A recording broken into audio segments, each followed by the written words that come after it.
প্রিয় দর্শক, আপনারা জানেন আমার বেনাপোল বাসা। বেনাপোল বন্দর কিন্তু আমার বাসা। বেনাপোল বন্দর বাংলাদেশের সর্ববৃহত্তম যে বন্দরটি, সেটি কিন্তু বেনাপোল স্থল বন্দর। আপনারা দেখতে পাচ্ছেন, এই জন্য আমি সবসময় কিন্তু বেশিরভাগই ভিডিও ছাড়ি বেনাপোল স্থল বন্দরের সামনে। দেখতে পাচ্ছেন আমি কিন্তু বেনাপোল বন্দরের 3 নম্বর গেটের অপোজিটে কাঁচামালের গেটে আছি। আপনারা দেখতে পাচ্ছেন এটি কিন্তু সেই ঢালাই রাস্তা। বেনাপোল বন্দরটি কিন্তু খুবই সুন্দর এবং পরিষ্কার পরিচ্ছন্ন একটি বন্দর। এখানে কিন্তু 891 শ্রমিক ইউনিয়ন, 2টি শ্রমিক ইউনিয়ন আছে এই জায়গা। আপনারা দেখতে পাচ্ছেন এখানে কিন্তু সব ইন্ডিয়ান খালি গাড়ি এই জায়গায় কিন্তু সব রাখা হয়েছে। বেনাপোল বন্দরের তুলনা করলে খুবই কম এবং হয়ে যাবে। বেনাপোল বন্দরটি সুন্দর এবং সুশৃঙ্খলাভাবে বেনাপোল বন্দরটি কর্তৃপক্ষ চালিয়ে যাচ্ছে। আপনারা দেখতে পাচ্ছেন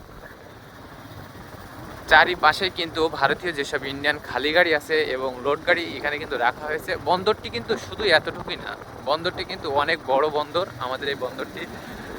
পাশাপাশি আধুনিকতার ছোঁয়ায় কিন্তু বন্দরটি আরও একটি কার্গো ইয়ার্ড বেনাপোল বন্দর এটি তৈরি করেছে। সেটি আপনাদের অন্য ভিডিও দেখাবো, কিংবা আমার আগের ভিডিওতে আপনারা দেখেছেন কি না বলতে পারবো না। তা আমার এই ভিডিওটি বেনাপোল বন্দর নিয়ে কেমন লাগলো কমেন্টে জানিয়ে যাবেন। বেনাপোল বন্দরের তুলনা যত করব ততই ভুল হয়ে যাবে। দেখেন আমি 1 কিলোমিটার কিন্তু চলে এসেছি, তারপরেও কিন্তু বেনাপোল বন্দর শেষ হচ্ছে না।